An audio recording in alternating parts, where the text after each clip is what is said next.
Right, hello again, everybody, and welcome to this, what is hopefully the first of a new series of webinars. Certainly, I know from some of the names that I've seen have joined us this evening, you will be familiar with our previous ones, which we haven't had for a while, but partly as a result of coming out of the Dorset COP last year, there were some ideas about things that we didn't get to cover there, which we could do on these events.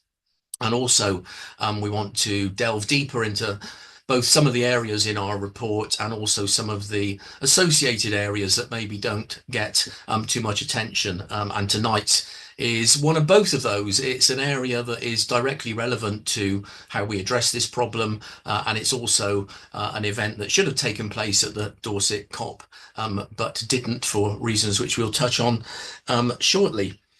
So yeah, thank you for joining us. We are recording this and hopefully we'll get it up onto our YouTube channel shortly afterwards. I'd like to welcome Tom to this evening, and for any of you who don't know, there's more than a slight coincidence that we have the same name. Tom is my son. So I'd like to welcome him and thank him for doing this, which is actually a return of a favour he paid for us a little while ago when we did our annual report, and he acted as the host on that evening. So it's my turn to interview him this evening. As I said, unfortunately, but for a very fortunate reason, Tom couldn't join us at the Dorset COP because he had just become a dad for the first time, and events happened very quickly just before the event. So we thought this was a great opportunity to kick off this evening by covering an event which actually quite a few people mentioned they were looking forward to attending on the evening. So anyway, that's enough of my introduction. Tom, do you want to kick off just by saying a bit more about who you are and what it is you do? Sure. Thanks for having me. And yes, I am your son, but I hope the people here won't hold it against me. So I'm Tom Chivers. I'm a media academic. So I've done lecturing and teaching at Goldsmiths, University of London, King's College London, Cardiff, and Bournemouth University on the media's role in democracy, how media policies and media structures have influenced what the media does, how it represents the public interest, how and particularly how it isn't serving democracy. For the last couple of years, alongside my academic work, I have been the campaign coordinator for an organization called the Media Reform Coalition. The Media Reform Coalition was set up in 2011 as a research and advocacy group to address the many different kind of failures and challenges in our media system. So to look at how we could build, not just to kind of highlight the failures in our media system, but also to put forward progressive solutions for how we could build a more independent, accountable, and democratic media system that isn't controlled by billionaire media moguls and influenced by all sorts of private interests, but is actually owned by and accountable to and serving our needs and interests as a public. So that's where a lot of my work has been the last few years. And of course, a lot of that has intersected with the way in which the media has failed on climate change, how and why the interests and structures that have given us the media system that we have led to some of the failures in climate action, climate policy, climate activism, and producing various reports and documents and manifestos on how a new media system could hopefully fix some of those problems. So happy to talk about some of that tonight alongside questions about the media's failures on climate change. Yeah, thanks, Tom. I guess to start with, really, I guess probably most of the people on here, myself included, definitely have the perception, as we have been campaigners, that either the issue hasn't received the coverage we think it should, or it has been framed in a way that doesn't sort of help the argument, and we still see that to this day with the way certain newspapers cover the story. But I guess we should kick off, really, rather than making that assumption, from a sort of independent analyst point of view rather than us sort of climate activists. You know, why aren't they telling the full story? Is it true that they aren't telling the full story, and what sort of examples of that might you have come across? Yeah, so in the first instance of just, as you say, everyone on this call is probably aware or has a feeling or a sense that the media is failing on climate change, and they can just see from the coverage every day that what they understand and know about the challenges of the climate crisis, the things that need to happen, the urgency of the changes, that given the ideas and the ideals we are told about the role of media in society, how it's meant to inform us, to support democratic debate, to give politicians and decision makers the necessary evidence and the ideas they need in order to build a better functioning, more equal, broadly better society. There seems to be a massive disconnect between what is happening with climate change and what is happening in the way the media represents it. Um, you've captured really what I would say are the two there are many different failures and many different examples, but the kind of two that I would pin on are what I would call a kind of failure of salience as a first failure, and then a failure of framing. So in terms of salience, like you were saying, the level of coverage, the proportion of coverage that is given to climate change, climate issues, changes in the environment, changes in the ecology, is wholly insufficient and wholly I would say inadequate for what is actually happening with the climate crisis. If you think about the scale of climate change, it's even just its global significance, the enormous impact it's already having here in the UK, or even just the level of concern and priority that large portions of the British public give to climate change, the coverage is simply not proportional to what people think is important about climate change, how important it is based on the scientific evidence and the scale of what needs to be done. And the evidence here, you only need to look back to the election last year, where throughout all of the election coverage, whether that was TV coverage, newspaper coverage, climate change and environmental issues featured in barely 2% of all coverage about the election. But 14% of the public, in all of the opinion polls that were done on what the public thinks are the most important issues, the issues that will shape or the issues that did shape how people voted at the last election, 14% of people said that climate policy, climate change, environmental issues were a significant factor in how they were going to vote. Obviously, I would like that 14% to have been much higher, but the disproportionate comparison between only 2% of coverage, but an issue that mattered to 14% of the electorate, is clearly a major failure in how the media reported on climate change. That's also linked to a failure in terms of the failure of salience, is the failure of frequency, how often the media talks about climate change, when it talks about climate change. Um, Most people will know about the challenges that are posed by climate change and how they're pivotal to basically every other challenge in public life. So, how do we build secure and sustainable homes? How do you grow the economy in the face of unpredictable climate events and the need for renewable energy sources? How do you protect our food supply and ensure a healthy population in the future? All of these debates are linked to the challenges of climate change, but in those debates on housing, health, the economy, global conflict, migration, climate change always seems to take a back seat in media coverage of those issues until there is a major climate disaster like the California wildfires or the floods in Valencia, where suddenly climate change becomes not necessarily the real meat of the story, but just a kind of simplistic label, one that's never really explained to say, oh, these floods happened because of climate change. And that's not really explored any further to kind of contextualize how these horrific and tragic events happened. Climate change is kind of seen in the news as a here today, gone tomorrow topic, something that's always happening somewhere else, and never something that's as persistent and impactful to our lives as the economy or the NHS or schools. That leads me to the second failure I said at the start, which is the failure of framing. Um, and people talk very broadly about framing. People talk about the way the news frames this issue or the narratives that the media uses. Not always with a particular sense of what framing really is. And this is kind of me coming from an academic perspective where we always try to give very precise labels to things. So I think when we talk about framing, we're talking, on the one hand, there's what the news is talking about, which is maybe agenda setting or salience, what is in the news. And then framing is more about how is that news presented? What is the information that is chosen to describe or define or to contextualize what's in the news? And in terms of the failure on climate change, there's been a failure in terms of the way that climate change is framed as balance, where it's not the case of scientific evidence versus what's happening and what needs to happen. It's a case of one scientist says this and one doubter says that.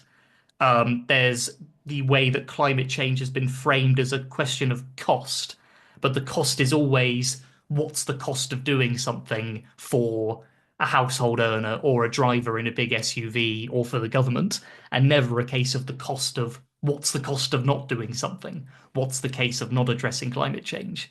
There's the framing of climate change of something that's very far away, what you might call the kind of othering of climate change, where yes, we all agree that climate change is happening, but it's all happening somewhere else. And there are kind of two forms of that. You see lots of people saying, yes, climate change is happening, but it's all China's fault. Or the example that really stuck for me during the floods in Valencia, which was, yes, these events have happened and they're very, very tragic. Rather than speaking to residents of those residents in Spain, what I saw in a lot of media coverage was speaking to British holiday goers being interviewed and asked, how have these tragic, destructive floods harmed your holiday plans? What are you going to do next? How are you getting home? What are you going to come back here next year? And not really, what are your thoughts on the way that this whole community has been devastated by this horrible flood? So that framing of climate change in very sort of misleading, particular, narrow ways has also been a very long-term failure in how climate change is reported. What I think is interesting, there was a report recently by Carbon Brief, and they talked about how the presence of climate denial or climate skepticism, denying the science of climate change, has broadly disappeared from the British media compared to 10 years ago. And that might be true, but that's kind of been replaced with a new framing of climate change. So climate change isn't framed now as something that you may or may not agree with. There's an acceptance of climate change, but now it's just framed as something that's, you know, over there or somewhere else or not a real priority. So, we may have advanced away from people just outright denying the science, but it's been replaced with a much more kind of disinterested or even uninterested approach to climate changing. I think both of those failures together, the failure of salience, the lack of coverage given to climate change, and then the failure of framing the way in which it is presented as a matter for news and information and the way we are informed about the world, has obviously had a massive harm on how we address climate policies, how we address climate change. Those who are people who are unaware of the threats of climate change remain unaware, and people who are concerned are misled and misinformed about what to do about it. And that's simply further delayed how we as a society and how governments address the problem. Yeah, thanks. I mean, the one example, the most recent example for me, I think, which is a personal example of framing and narrative, is the difference between the way, for example, Just Stop Oil protesters have been dealt with and their interviews on the media, and the way farmers have blocked the streets and have been, the likes of Jeremy Clarkson and others have rolled up to protests and are asked to explain what are the complexities. Why is this inheritance tax such an issue for you? Whereas any Just Stop Oil protester is only ever asked, what are the consequences of you blocking the road? How do you feel about the people are blocking, what's happened to the people who aren't able to come down this street today? I don't believe, certainly from my what I saw of the coverage, I don't think a single farmer was asked, do you think you're delaying traffic? Do you think you're blocking this road? What impact is your protest having on local people in this area? Almost framed completely differently. So the question then has to lead on is that then why? Why would two issues like that be treated differently? Why with our so-called balanced free media, why wouldn't they both address why are you doing this and what impacts has your protest had, but why wouldn't they both be treated equally? Yeah, I think on that specific issue in the first instance, there's just the obvious angle of it's difficult not to call it media corruption, but it's that sense of one of those issues has a celebrity as a spokesperson, and he's a sort of abrasive public figure, and everyone likes farmers, and here they are in their tractors, and it's a big public stunt, and everybody is meant to just innately side with them because everyone loves farmers and everyone loves Jeremy Clarkson. Whereas with climate change protesters, there has been a long-term project within a lot of the mainstream media to delegitimize protest, any form of protest about public issues as a legitimate form of public expression. So there's that angle to it. I think at a deeper sense, which cuts across a lot of climate change coverage, is that even where media organizations may have the best will in the world to want to talk about climate change fairly and openly, I think it's what I would call a kind of structural disconnect between, on the one hand,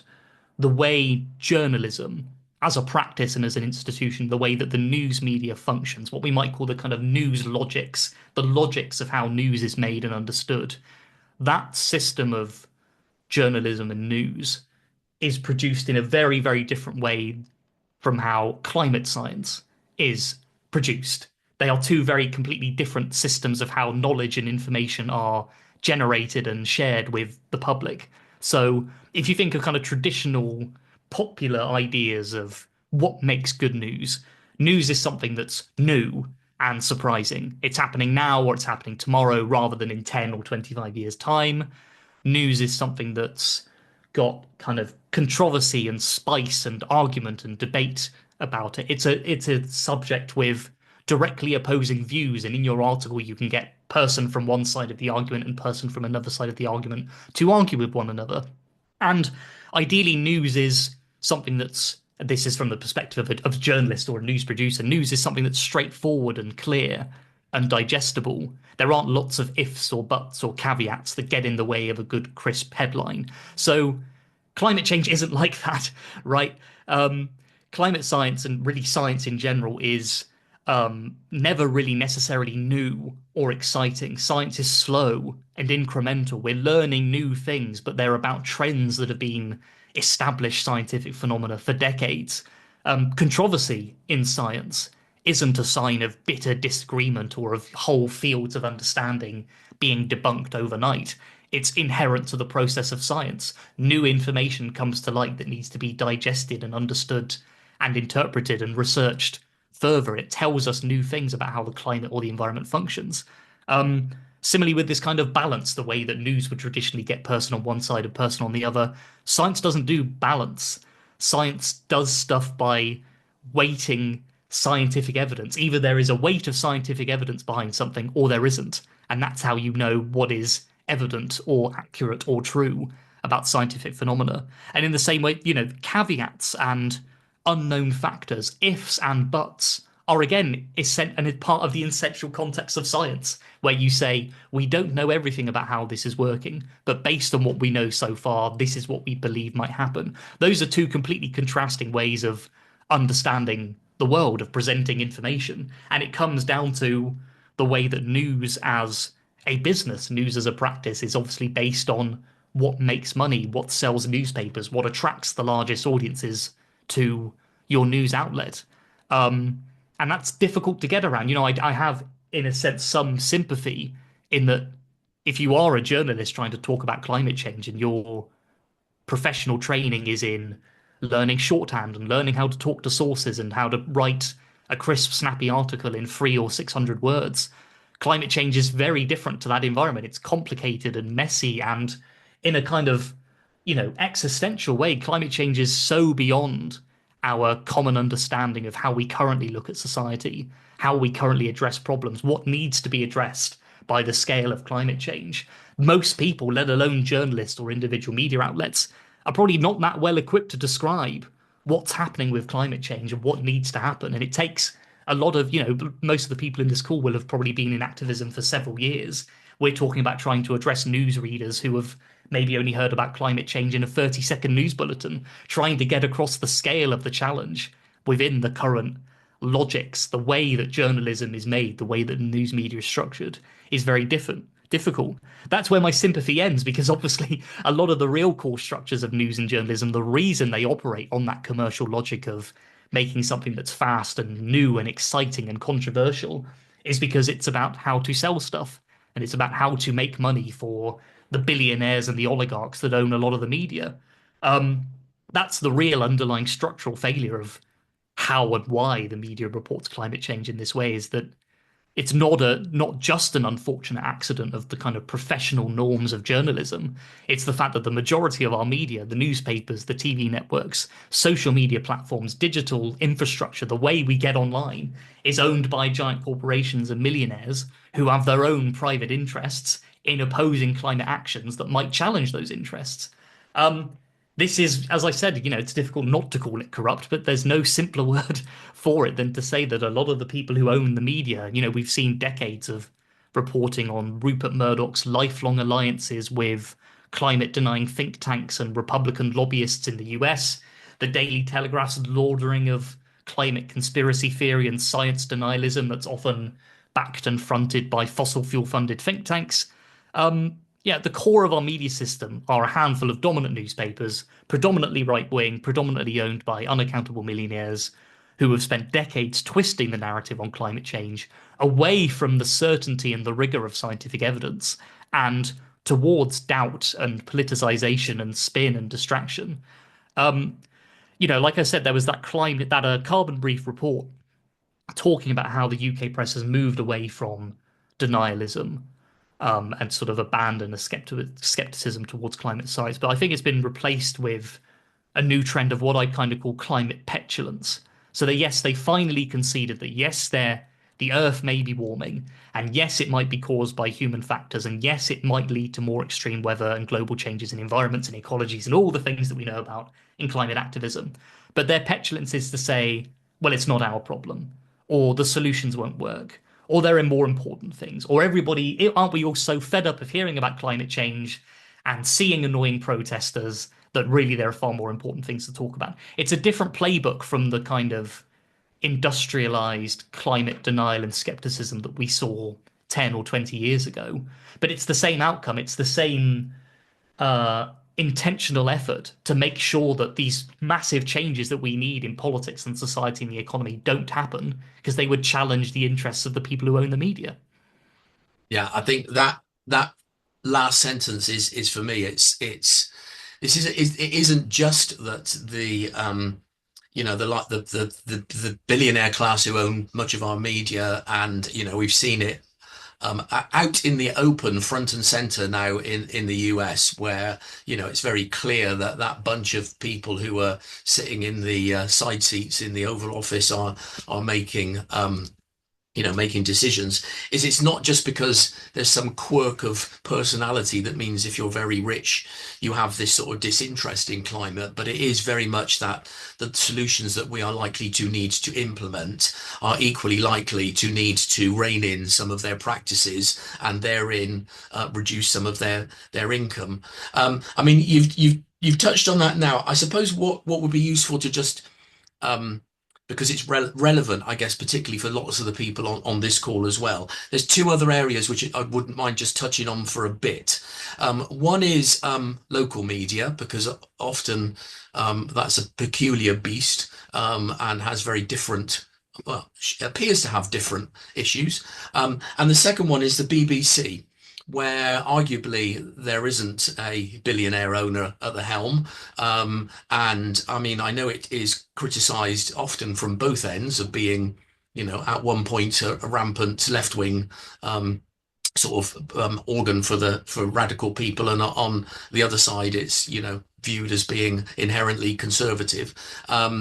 So it's difficult to sort of draw the line on that. But I wouldn't mind could you paint a little picture firstly about local media and then move on just to sort of your perceptions of sort of BBC and its current coverage and issues?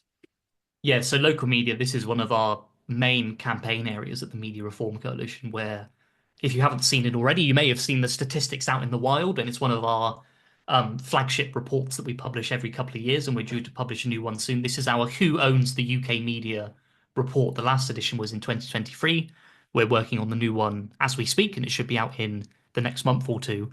In that, we look at who owns the media. So, what are the proportions of the shares of ownership or audiences or revenues across the different sectors? When we look at local media within that, the state of local media in this country it's collapsing. It is falling apart at the seams, and it has been for a very, very long time. That's partly to do with the introduction of the internet, new advertising models, the way that money has disappeared. People simply weren't buying newspapers, so there was no money for circulation.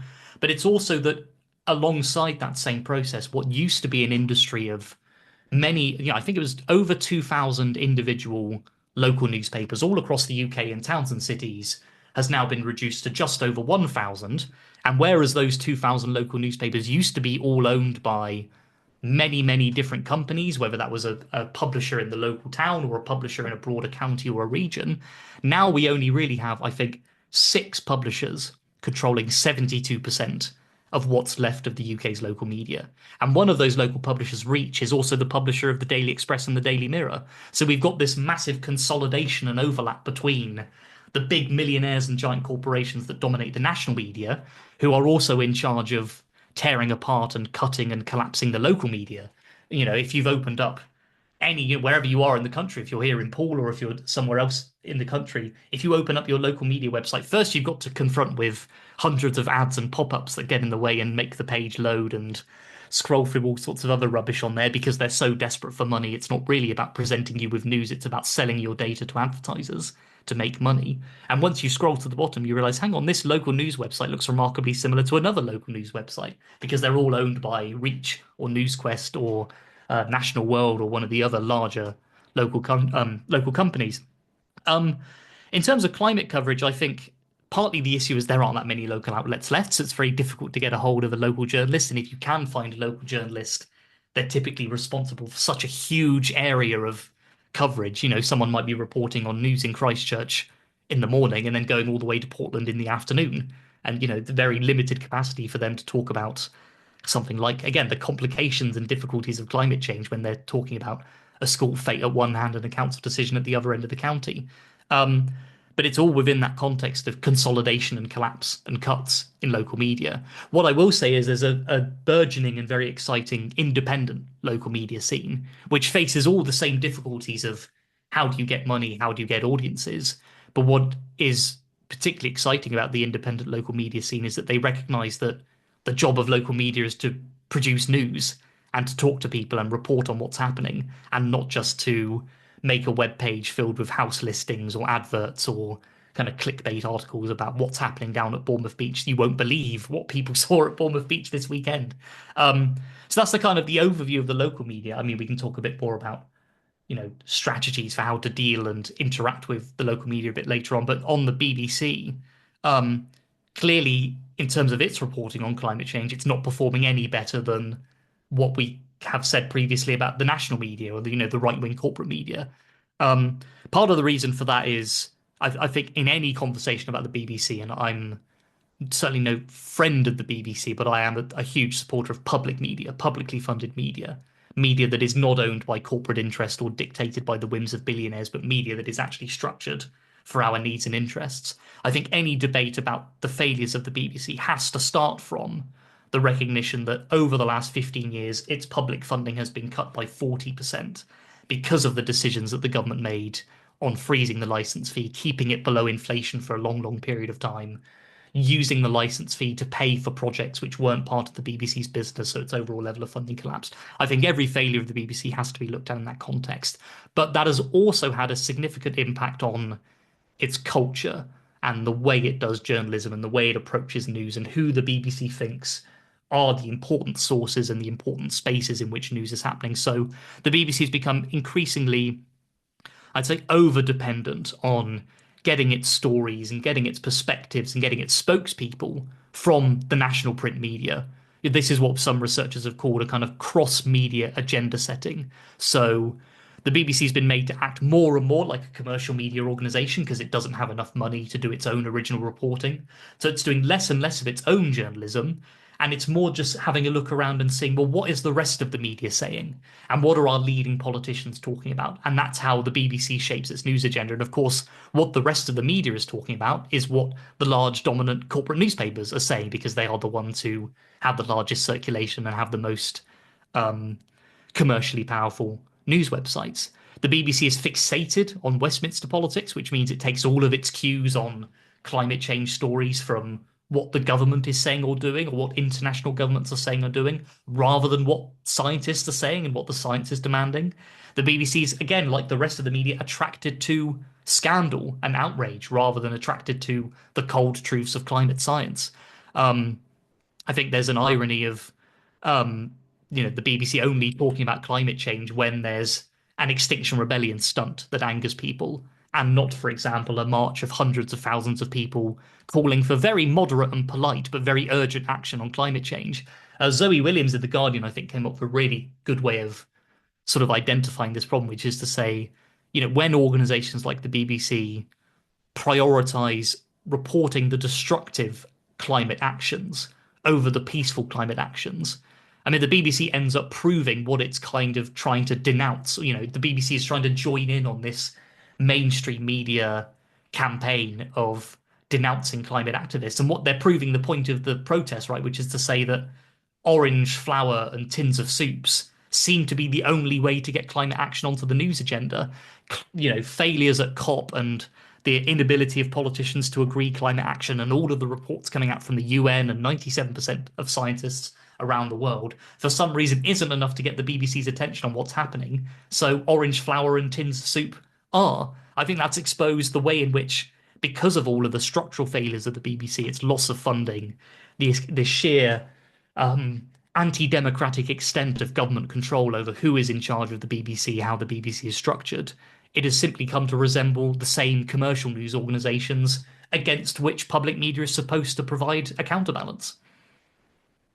Yeah, thanks. I've also heard the argument that very often now, because effectively we've got with journalists have become almost celebrities as well. So they're almost, just the journalist on the TV I'm talking about now, the known names in each household, and they tend to move in the same circles as well. So they're very often they have a life view that is set by the type of people they meet with. Not that there's some kind of grand conspiracy, but it's just literally their own framing is set by the people they mix with, the people they talk to, the sort of levels of interaction they have with, as you say, particularly with sort of trying to get views out of Westminster, which is often then again. I think what you've touched on is how that bats away the implications and highlights the government said, we need more money for this. We can't afford to focus on that at the moment.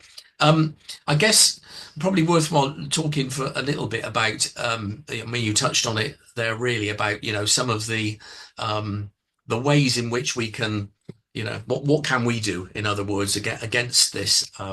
There's how do we address the billionaires and their mouthpieces, given we're all in a very different place to them. What sort of hints, tips, or things have you come across that we should think about? Yeah, I wouldn't be earning my paycheck if I didn't use this opportunity to promote the Media Reform Coalition's Media Manifesto, which is a document we published last year ahead of the general election. But I think the priorities and the recommendations in it continue to hold true, and they will keep holding true until the government actually implements them. But these were this Media Manifesto was our ideas for the structural reforms that are really desperately needed in the media. It's not going to be enough to just ask for journalists to be a bit more responsible or to take climate change a bit more seriously. Like I was discussing earlier, it is these fundamental structures and professional norms and commercial biases in the way the media is structured that need to be changed if you want a media that, not just in the sense of climate change, but in all issues of public policy and democratic debate and issues in our society, if you want those to be improved, if you want a fairer and more democratic society, you've got to start by building a fairer and more democratic media system. So for us in our media manifesto, what that means is lots of different spaces and areas of the media need to be radically transformed. You need much more effective and tougher regulation that holds the media to account for when it is reporting on things inaccurately, or when it's misleading the public, or when it's abusing and harming the public through forms of its reporting. I mean, we've done a lot of work on the phone hacking scandal, which was fundamentally about the way that journalists were able to completely unaccountably ruin people's lives. This was the phrase one of the journalists used. They said, "This is what we do. We go out and ruin people's lives." And there was no system in place to hold them accountable for that. We know we need much more effective systems of regulation that encourage and promote and reward effective public interest reporting that's based on accurate information, going out and speaking to various sources and not just kowtowing to whatever the current political narrative is. Um, we need new structures of public ownership over organizations like the BBC or over local media, so encouraging and providing different mechanisms for example, community buyouts of local media. There have been all of these newspapers and local radio stations and even local TV outlets, which once upon a time were very popular, but because they've been bought up and thrown away by large commercial organizations, they don't exist anymore. There need to be powers in place to empower communities to buy out those titles. So if a big publisher comes along and says, we give up, we don't want to fund journalism anymore, and we're going to close this newspaper, there should be an opportunity for the local community to step in and say, we're going to keep it going. Give us the support, give us the funding, and we'll keep this vital source of local news and information going.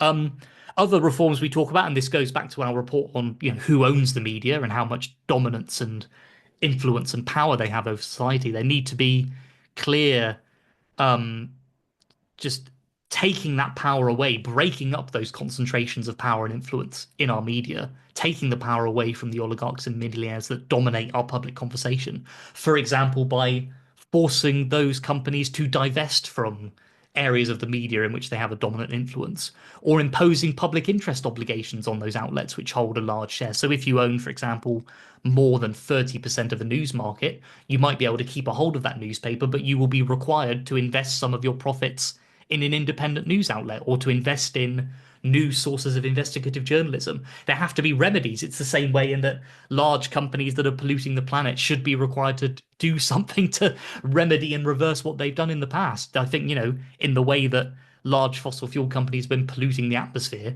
large corporate media organizations have been polluting our public discourse. Something needs to be done to reverse that effect and to address the extreme concentrations of power they have. Those are just a few snapshots of the recommendations we have. I mean, please read the Media Manifesto, get in touch with us and talk about them more.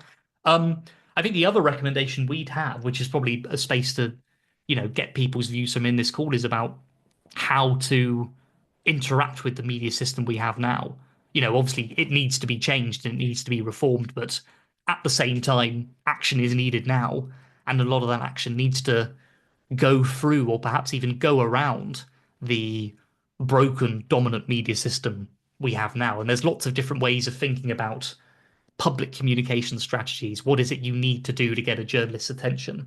I think in some ways, my sort of soft recommendation or my idea would be that by understanding the kind of logics and the imperatives of how journalists work, what is a journalist looking for when they write a story? They're looking for something new, exciting, potentially aggressive, something antagonistic, something that might anger or alarm people. I think one of the problems in some climate activism around the world has been that there was a lot of research done in the past that said journalists didn't want to write about climate change anymore because they found it too scary. They thought their audiences were getting turned off by it. They didn't like how alarming and scary it was. And therefore, people talking about climate action needed to kind of dress it up and make it sound softer and say, oh, wouldn't it be nice if we could do this because it would make this happen? The urgency is too heavy to leave that approach to allow journalists to get away with sort of softening the urgency on climate change. I think a lot of the way that activists and researchers and scientists deal with the media on climate change has to be a bit more aggressive and urgent and really get across that sense of urgency. And also talking about things in ways that appeal to what we might call ordinary people. It's a really sort of horrible term to use, but ordinary people who have lives and care about how am I going to pay my bill? How am I going to keep my job? What's the future like for me and my family? I think just talking about how positive climate policies can have positive changes and improvements on people's lives at the same time as addressing and hopefully avoiding the worst parts of the climate crisis. So there's an element of going to the media and sort of understanding what is it that journalists are looking for, what are the biases and constraints and failures that shape the media, and how can you use those to your advantage to exploit the failures in the media to get climate action into the press, but also about going around the media, ignoring some of the larger titles and going to independent community outlets, going to different sources of community activism, different places where people meet, and just talking about climate change in a very ordinary way and saying, this is going to impact your life very directly. This isn't about something that's happening far away. This is something that's bundling over the horizon and could potentially change your life very significantly. Here's what needs to happen, and here's how it could improve your life in very distinct ways. Yeah, it's and that's really interesting actually. The sort of almost getting to that sort of conclusion point, because there's an element here which we've been talking about for a little while, and this new webinar series is part of our sort of change of thinking about how we look at how we interact with people more widely. The issue for lots of us on this call is that we tend to be talking to the same people all the time, and we already know how serious it is, but we're not reaching out beyond that bubble. But as you've indicated, the issue is twofold really. Is that doesn't mean because if you don't read about it in your newspaper, it's going to go away, because it most certainly isn't. Um, and the other thing, the more encouraging thing or depressing, depends on which way you look at it, is actually the majority of the solutions that we need to employ and deploy, to solve the climate crisis, are things that would also enhance the majority of people's lives. So we've often talked about the fact that, we need a major shift towards public transport. Now, the cost of owning a car is not insignificant. And yet the car ownership in the county of Dorset is higher than the national average, because outside of the conurbation, public transport is almost non-existent. So, that's one area. We've got leaky cold homes, which cost an absolute fortune to heat. Therefore, if we could retrofit them, people would have warmer, cheaper homes to live in. If we switched to renewable energy, we wouldn't have been at the behest of global gas prices, and our fuel bills would have been. So all of those things, but we often don't talk about them. And I think that's a different question and a debate for a different day.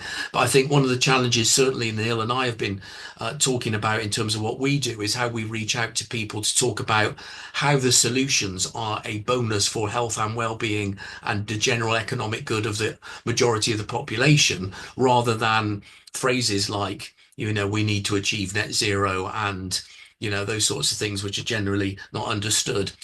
The other thing you've touched on there, which you've mentioned in terms of, well, from a couple of different perspectives, what is a local journalist looking for? What do you need to do to get their interest? But it also, I links, I think, to one of the questions in particular in the box, which is, very often those of us engaged are the type of people who are predisposed to wanting to understand facts.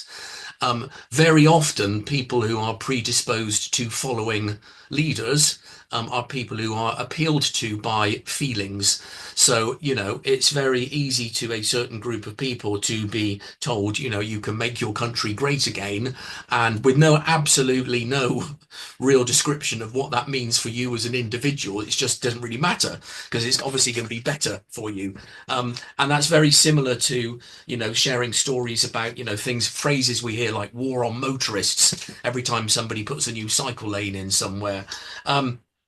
So I think the importance of positive stories is definitely something that we can build on. And I think that local news outlets, and someone's posted a couple of links to two in particular in the chain, as well as a link to media reform. So I think that, we absolutely, you're right. It's something that we should be recognizing that we can do, is by, using those perhaps more than we do to build them up. But have you got any other views on this sort of point between, feelings and science? Because as you explained eloquently, it's difficult for journalists who are expected to sell a good story to, disintegrate the sort of findings of the latest IPCC report into something that people find interesting, but actually saying something like, net zero enhancements will make your bills go up is a very simple headline to write, even if the details don't follow through to be the same. Any sort of thoughts or observations that you've seen in how you sort of address those two different aspects? I think that the broader one that's stuck with me for the last couple of years, I think I just saw somebody say it in passing on social media, was just this idea of it costs more to do nothing, and finding ways to articulate the fact that, if you look at a lot of the debates now around the cost of heat pumps, or the cost of an electric vehicle, or how much it's going to cost to upgrade the national grid to provide for the new green electricity that might one day be built, if anybody puts the bloody money into it, is how much cheaper that would have all been if we'd done it 10 years ago, and how much more expensive it's going to be if we don't do it now. And how all of the efforts to scare over this is how much it's going to add to your bills and this is what it's going to do is say there's a lot more worse coming down the pipeline. I think there is an element of having to seize upon the emotive element of climate change. It is scary and it is angering and it is urgent. And, that's not to say abandon the science, but I think use the science and the righteous fury of what needs to be done and how soon it needs to be done in combination in a way that a lot of the opponents can't. As you've just said, it's very easy to you have to take the time and step back and debunk these claims about how much does an air source heat pump actually cost in the long run. And, yes, there might be material costs behind electric vehicles, but how does it balance out? And you can get all of those sorted in your head and then just return to the debate by saying it costs more to do nothing. And by not doing this sooner, you are condemning future generations to higher costs and worse living standards. I think that combination of um, knowing that the science is on your side and also knowing that you've got to get through to people by a very basic appeal to people want good, safe, secure lives and good futures. And all of that is under threat. And if something doesn't happen soon, and if you don't defeat and silence these people who are trying to stop change from happening, then it's going to get a lot worse and a lot more expensive very quickly.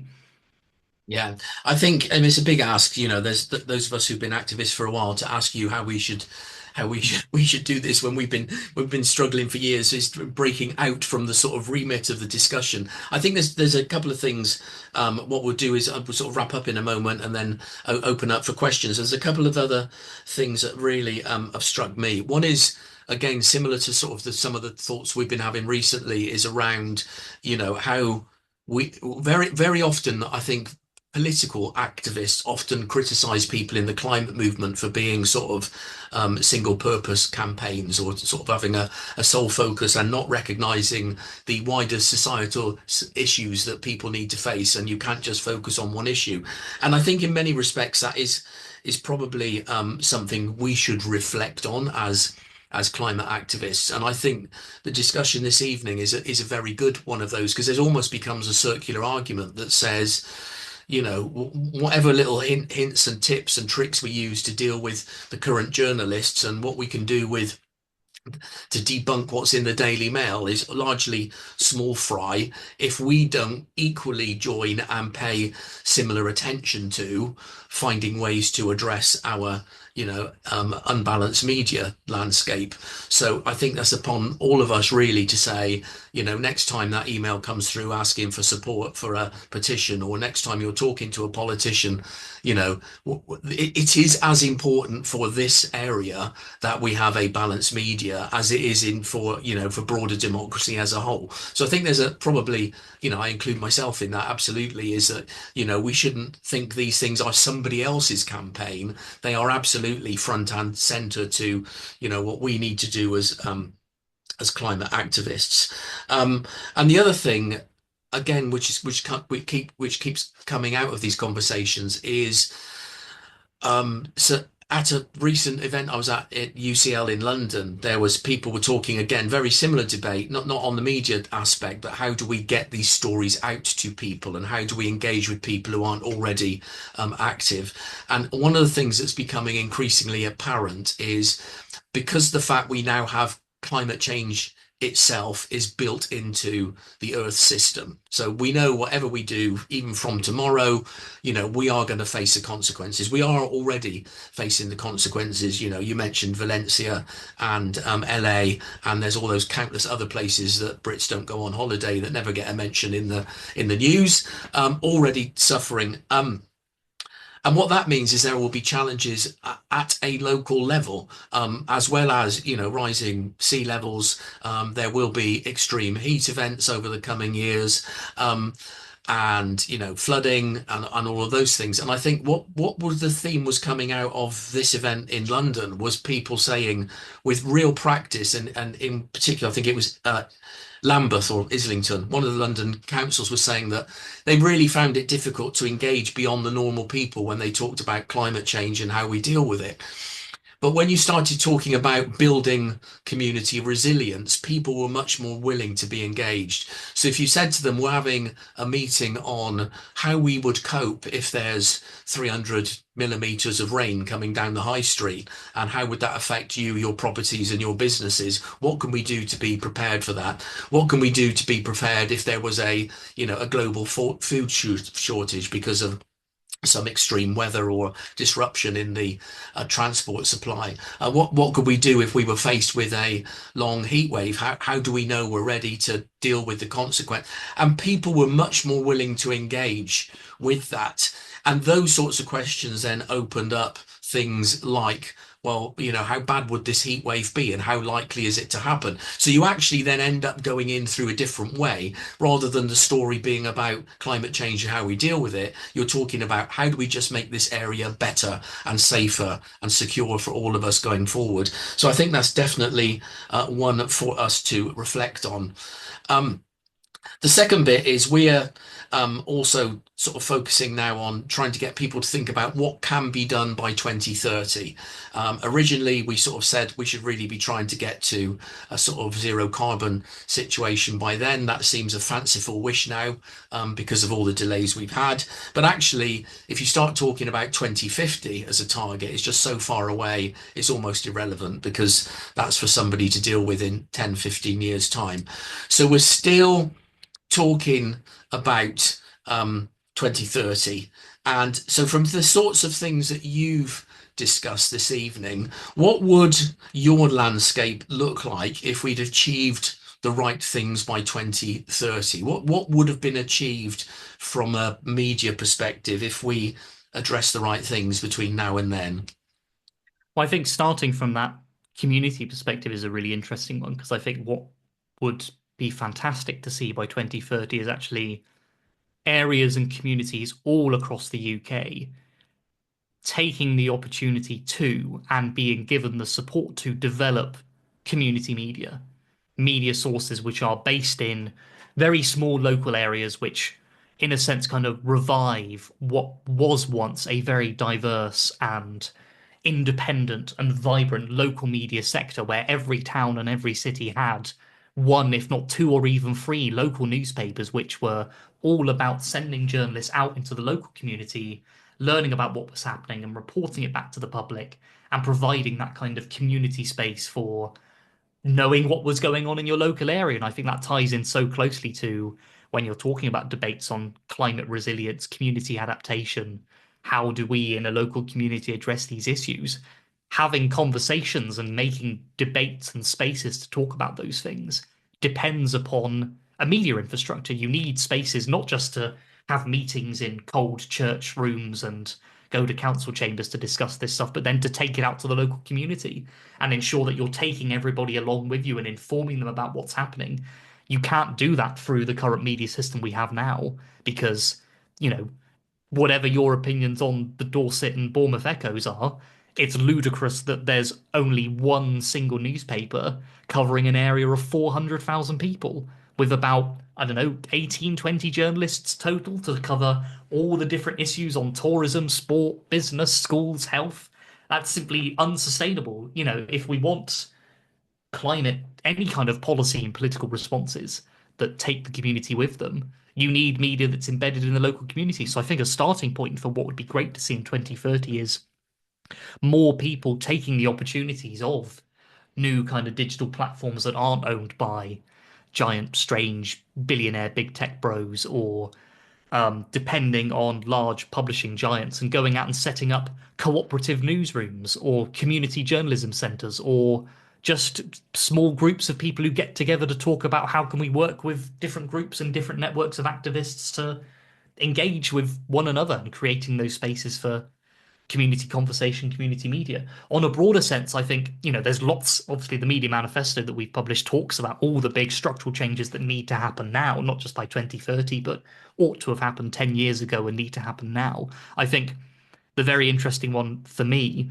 and what I think will define a lot of the other conversations, not just around the state of the media, but the state of our politics and our democracy and where we as a country and where we as a society face up against some of the big global threats from tech platforms owned by billionaires and digital spaces that are completely controlled by advertising and AI and unaccountable algorithms is the BBC Charter Review, which is basically already happening behind the scenes now and will need to have finished by the start of 2028. So by 2030, we will have in one form or another a new structure and a new constitution for the BBC.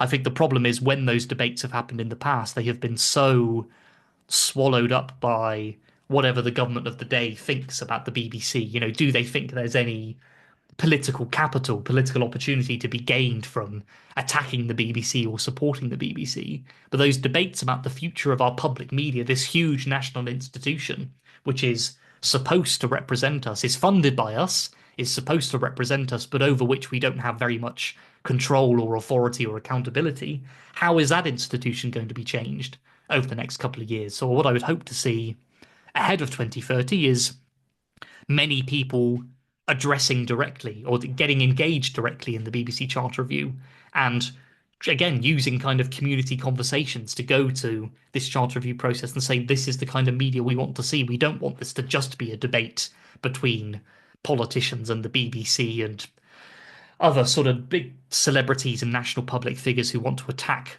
the one public media source we have, which is actually owned by us, to turn that debate into how can we build something new and owned and controlled by us. And hopefully by 2030, we'll have a BBC that isn't cut to the bone and filled with political appointees and obsessed with Westminster politics, but an institution that is actually accountable to us and controlled by us. Great, thank you very much. I think we're at the end. If anyone's got any questions, we've got literally just a few minutes left. So if anyone wants to pop a question in the box now, or say they've got a question and we'll open you up to ask it, we can do that. But otherwise, we will try and finish close to time. So I will, while we're waiting for them, just say that as we mentioned at the outset, we are hoping to record this and pop it up on our YouTube channel, where you can find coverage from previous events, all of the first year's COP presentations. Hopefully we'll get some of last year's up as well, and also just some general videos from other organizations who are looking at similar areas, or areas a bit like Tom's this evening, which we often don't think of as being interconnected, but clearly when you delve into them, they are. So that's all available, and you can go onto our website, dorset2030.com, and the links to all of those things are on there. It doesn't appear as though there's any more questions. We've picked up, hopefully, most of them as we've been going through anyway. So what I will do is to thank Neil for working away in the background, keeping an eye on things, to all of you for coming along this evening, and particularly to Tom for your time and for going through what we need to be aware of with the media, some potential things we can do to address it, but also I think it just helps us to understand the background to some of the challenges we face over the years. So thank you very much for that, and look forward to seeing you all again very soon. Thanks. Thank you very much for having me. Thank you. Thanks, Tom.